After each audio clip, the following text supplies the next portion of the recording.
নমস্কাৰ সকলোকে পুনৰবাৰ আমাৰ চেনেলৰ অন্য এটি ভিডিঅ'লৈ স্বাগতম জনাইছোঁ। আজি আৰম্ভ কৰিবলৈ ওলাইছোঁ ক্লাছ 9ৰ গণিত পাঠ্যপুথিৰ 1.5 অনুশীলনী। তো ষ্টাৰ্ট কৰোঁ। 1.5 অনুশীলনীত কি আছে আমি আগতে চাব লাগিব বাস্তৱ সংখ্যাৰ বিভিন্ন প্ৰক্ৰিয়া। তো বাস্তৱ সংখ্যাৰ বিভিন্ন প্ৰক্ৰিয়াৰ বিষয়ে আমি এই অনুশীলনীটোত পঢ়িম। তো আমি ডাইৰেক্ট আজি উদাহৰণবিলাক তোমালোকে ভালকৈ কৰিবা আৰু নোৱাৰিলে কিবা বুজি নাপালে তলত কমেণ্ট বক্সত জনাবা। যদি কিবা প্ৰব্লেম পোৱা মই নিশ্চয়কৈ এইবিলাক ছল্ভ কৰিবৰ কাৰণে নেক্সট ভিডিঅ'ত ট্ৰাই কৰিম। তো অনুশীলনী 1.5ত কি আছে চোৱা। তলৰ সংখ্যাবোৰ পৰিমেয় আৰু অপৰিমেয় হিচাপে শ্ৰেণীভুক্ত কৰা। এতিয়া কথা হ'ল অপৰিমেয় সংখ্যা কোনবোৰ? যিবিলাকৰ বিস্তৃতি অসীম আৰু অপুনৰাবৰ্তিত সেইবিলাকক আমি অপৰিমেয় সংখ্যা বুলি কওঁ। তো এতিয়া চোৱা কুৱেশ্যন নম্বৰ 1ত কি আছে 2 - √5। আমি জানো যে √5টো আমাৰ কি অপৰিমেয় সংখ্যা। তো এইটো এটা কি হ'ব আমাৰ অপৰিমেয় সংখ্যা। দেন এইটো চোৱা 3 + 23 √23 - √23।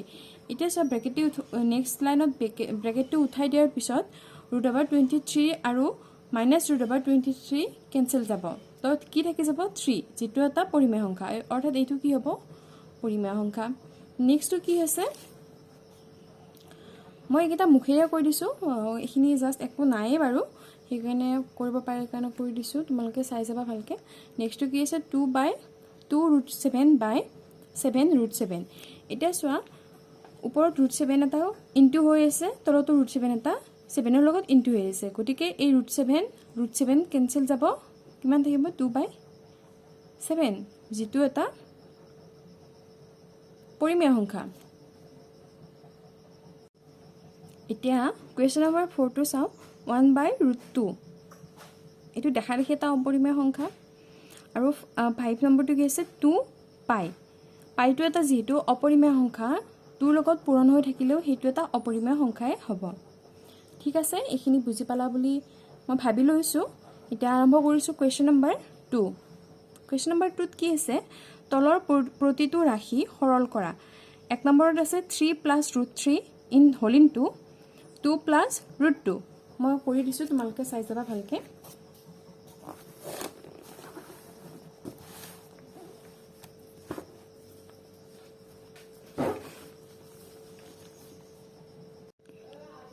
এয়া মই কুৱেশ্যনটো পাতি লৈছোঁ 1.5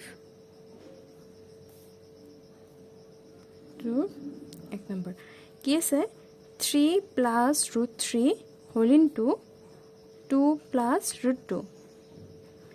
এতিয়া এইটো আমি কি কৰিব লাগিব,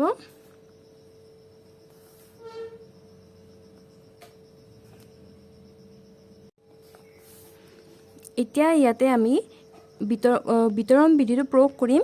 বিতৰণ বিধিৰ মতে কি আছিলে 3টো এবাৰ এইটোৰ লগত পূৰণ হ'ব আৰু এই √3টো এই গোটেই বস্তুখিনিৰ লগত এবাৰ পূৰণ হ'ব। তো কি আছিলে 2 + √2।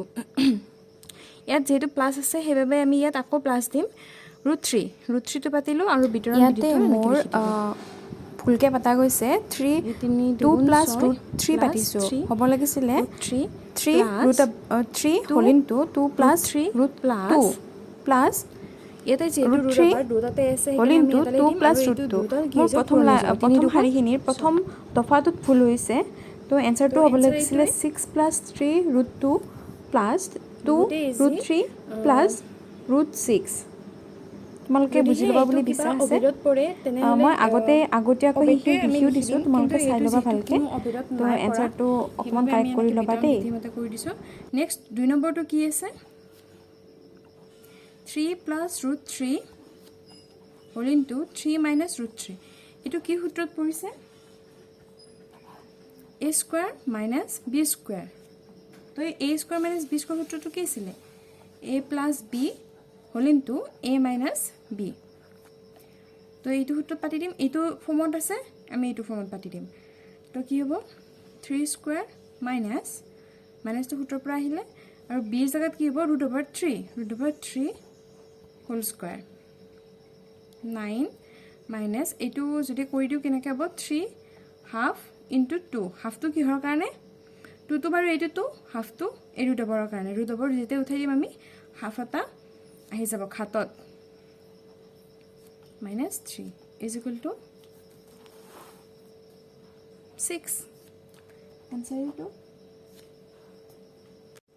এতিয়া কৰিব লৈছো question number 3 question number 3 কি আছে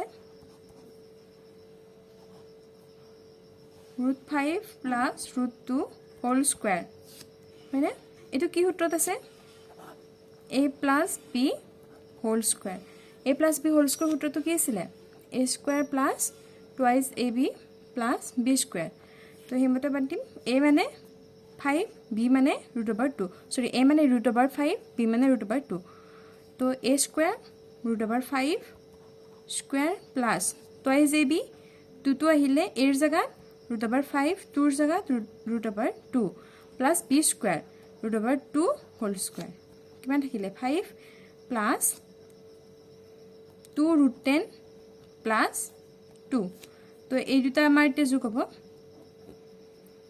পাছে দুয়ে 7 plus 2 √10 তো এনসারটো এইটোৱে বুজি পাইছা নিশ্চয় এটা আমি কৰিবলৈ লৈছো কোৱেশ্চন নম্বৰ 4 কোৱেশ্চন নম্বৰ 4 ত কি আছে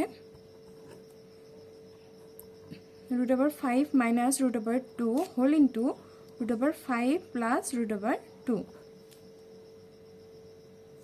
এইটো সেম এই আগৰ এইটো সূত্ৰ নিচিনা a square minus b square যেটো এইটো ফৰ্মত আছে a plus b a minus b যেনিবা a minus b টো আগত আছে a plus b টো পিছত আছে আমাৰ মাইনাস টো ইটা আগত আছে সেইভাবে কিন্তু সূত্ৰ এটাই হ'ব তো 5 square minus √2 square √5 square minus √2 square 5 minus 2 is equal to 3 আনসাৰটো এইটোৱে গণিতকেইটা কৰিবলৈ বহুতে সহজ মনোযোগ দিলে হ'ল জাস্ট